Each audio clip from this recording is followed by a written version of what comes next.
안녕하세요. 수학 강사 남은수라고 합니다. 자, 이제 2021년 새해가 됐는데 일단 새해 복 많이 받으시고 우리 자녀분들 상상고 합격을 진심으로 축하드립니다. 자, 이제 기쁜 마음도 있고 그렇지만 이제 또 우리 아이가 고1, 고2, 고3 이제 3년의 고등학교 생활과 그리고 이제 대입 이제 그거를 이제 많이 불안할 수도 있는 그런 시기인데요. 자, 이제 코로나라서 비대면으로 설명회를 이제 드리게 됐습니다. 자, 이게 어머님들이 계시면 좀 더 제가 이제 바로바로 물어보는 거에 대해서 대응할 수도 있고 좀 더 전달이 잘 될 수도 있지만 물론 어쩔 수 없죠. 이제 비대면이니까 최대한 열심히 제가 설명을 드릴 테니까 어머님들 10분 또는 15분 10분에서 15분 초집중하셔서 들어주셨으면 감사하겠습니다. 자, 일단 저는 서울대 수학교육과를 졸업을 했고요. 그리고 2015년부터 대치동에서 수업을 했어요.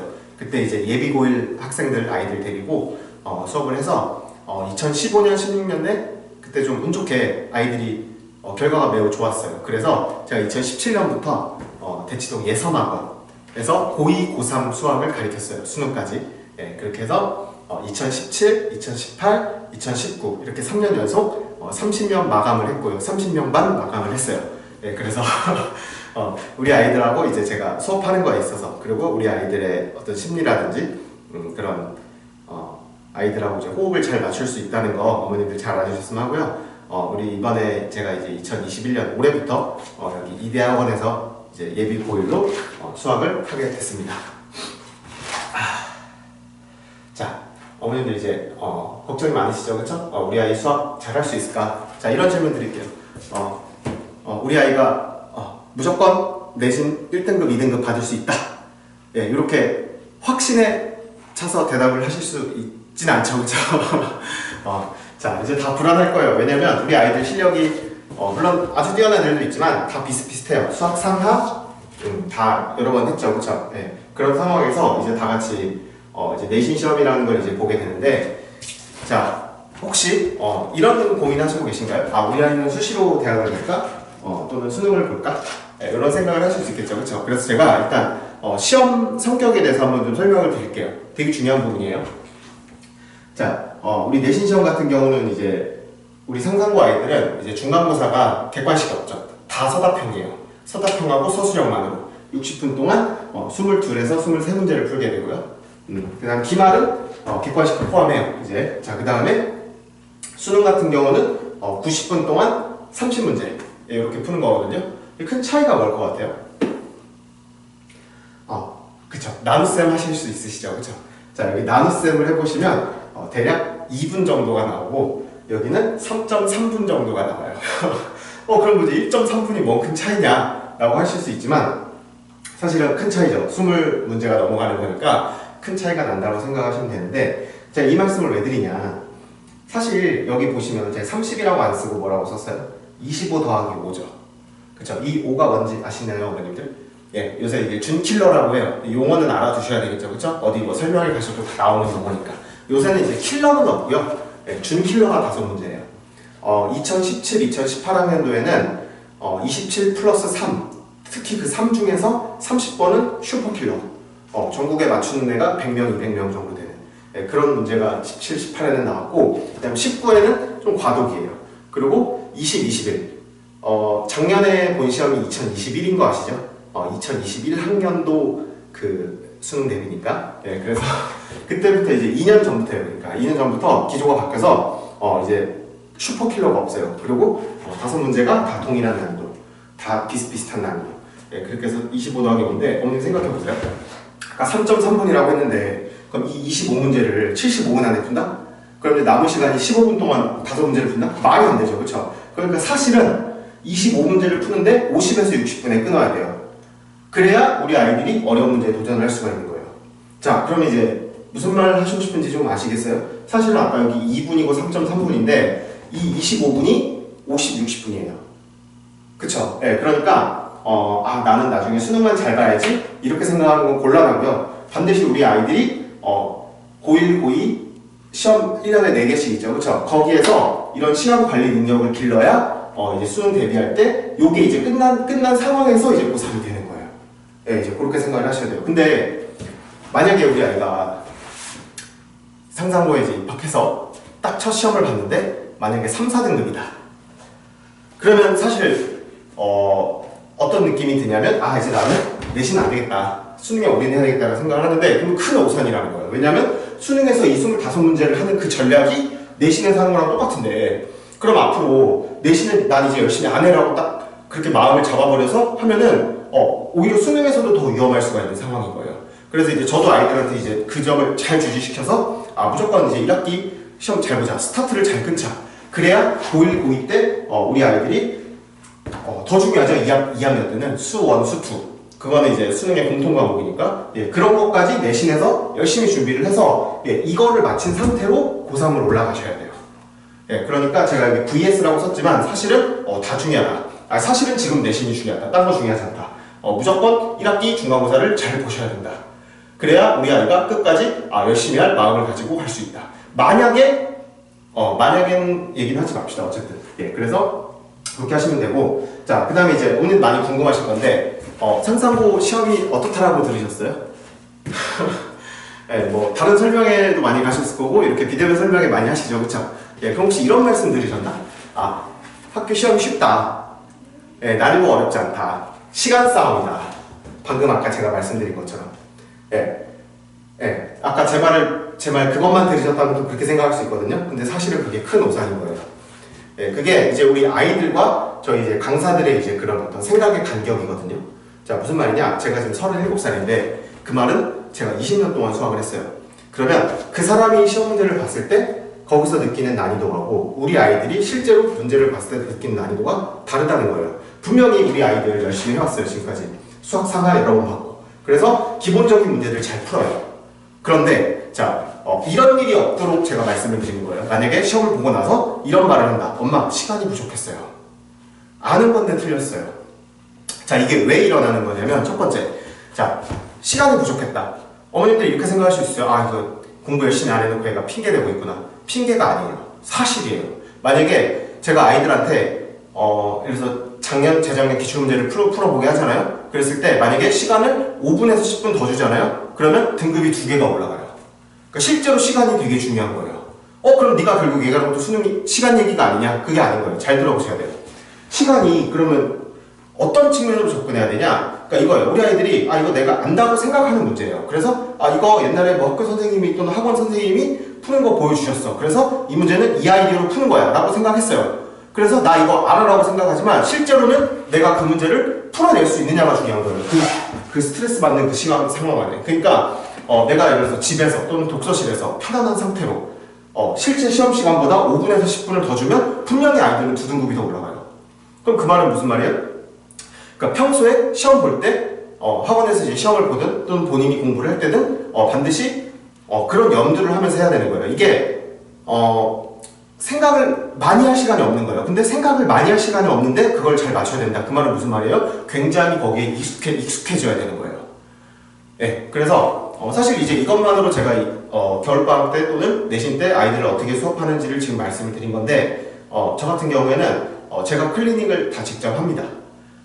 물론 조교 선생님도 계시는데 그 클리닉 시간에 그냥 단순히 문제만 많이 줘서 문제를 많이 풀고 집에 가라가 아니라 학교에 내신에서 자주 빈출되는 그런 유형이 있죠. 그쵸? 그런 문제들에 대해서는 제가 표현을 좀 바꿔요. 문제를 좀 바꿔서 그걸 준 다음에 반드시 그거를 풀이 과정을 처음부터 끝까지 제가 다 확인해서 아이가 정말로 이 풀이 과정을 아는가. 그러니까 아까 말씀드렸듯이 나 이 문제 어떻게 푸는지 알아. 그 아이디어를 안다와 실제로 내가 그 문제를 딱 받았을 때 바로 딱 풀어내는 능력. 그게 가장 아이들의 실전력이 제일 중요한 실력인 거예요.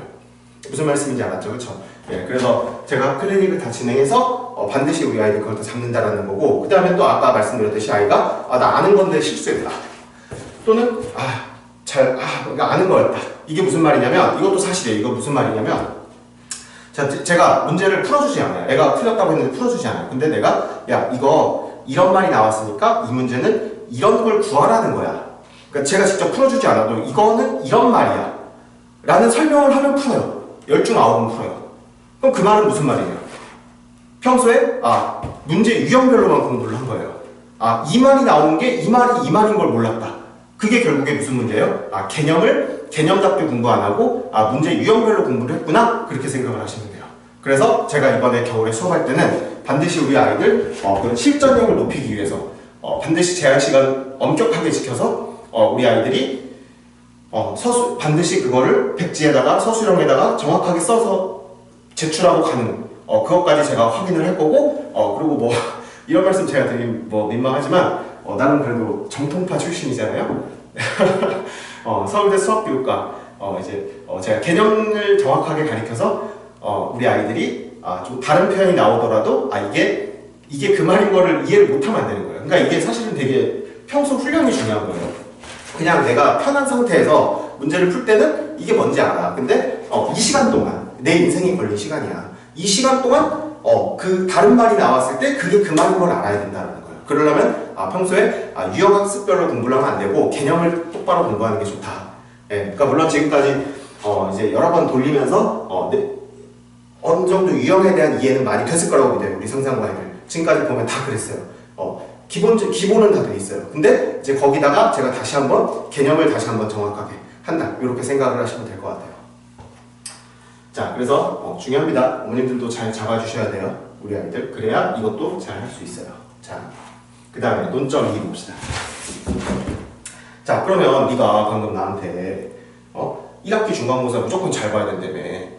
그러면 수학 상만 해야지 왜 겨울에 수학하를 해야 되냐, 이렇게 말씀을 하실 수가 있거든요. 자, 근데 되게 중요한 부분이에요. 수학상하고 수학하는 큰 차이가 있어요. 얘는 재작년까지 문과 수능에 출제되던 범위예요, 수학하는. 근데 수학상은 한 20년 전에 수능 조금 나왔다가 그때 문제도 별로 없어요. 그래서 그냥 기출문제가 없다라고 제가 썼어요. 근데 이거는 2년 전까지만 해도 문과 수능 범위예요. 그래서 수능 기출문제가 매우 많고, 심지어 킬러도 다소 포함하고 있어요. 그래서 우리 시험을 출제하는 학교 선생님 입장에서는 이 문제들을 다 알고 있단 말이에요. 근데 아까도 말씀드렸지만 여기 설마 5, 60분 동안 킬러를 10개 낼 수는 없죠. 그쵸? 근데 여기서 내는 거예요. 이걸로 변별을 시키는 거예요.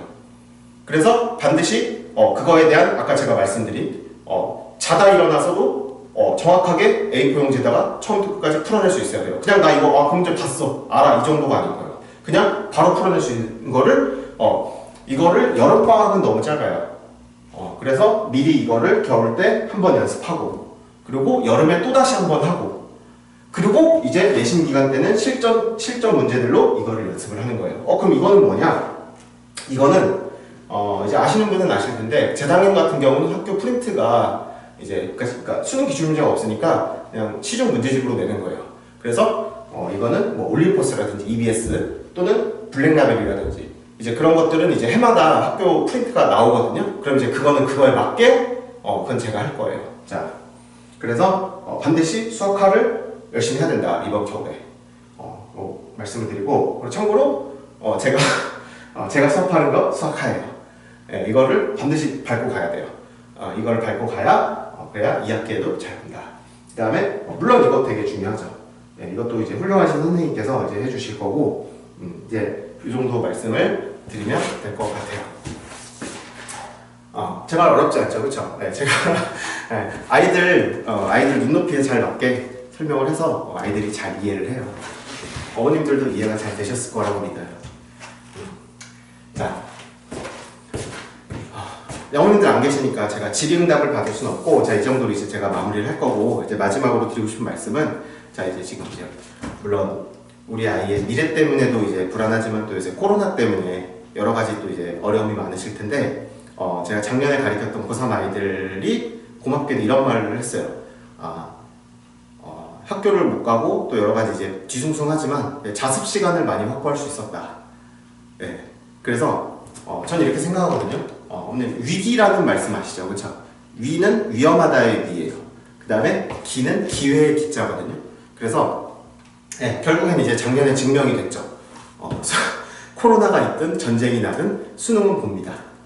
학교 시험도 봅니다. 그리고 절대 코로나라고 해서 난이도를 낮추지 않아요. 난이도는 똑같이 되거나 더 어렵게 될 수도 있는 거예요.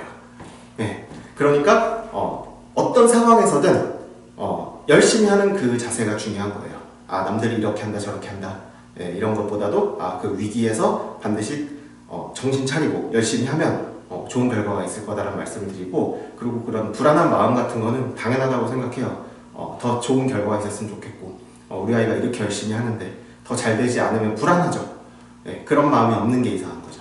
그래서 불안하다는 거는 저는 자연스럽다고 생각하고, 이제 거기에 이제 얼마나 열심히 하느냐. 좀 약간 수학 같은 경우는 아까도 말씀드렸지만 개념이 굉장히 중요하고요. 예, 그리고 훈련도 되게 중요하다. 그리고 시험 상황에서 그걸 공부하는 게 중요하다. 이게 단순 암기 과목에서 머리에서 한 거를 그냥 뱉어내는 게 아니라 새로운 문제를 보고 거기서 내가 해석을 해내는 거기 때문에 우리 아이들 충분히 그런 해석 능력을 제가 함양시켜 드립니다. 예, 그렇게 생각하시면 될 것 같고, 자, 이제 뭐 질문이 있으시면 댓글에 달아주시면 저도 열심히 쓰고, 아니면 학원으로 문의 주시면 제가 대답을 해드리도록 하겠습니다. 자, 일단 이걸로 고1 수학 학습 전략을 이제 설명을 말씀을 마치고요. 네. 오늘도 10분 동안 집중해 주셔서 정말 감사합니다.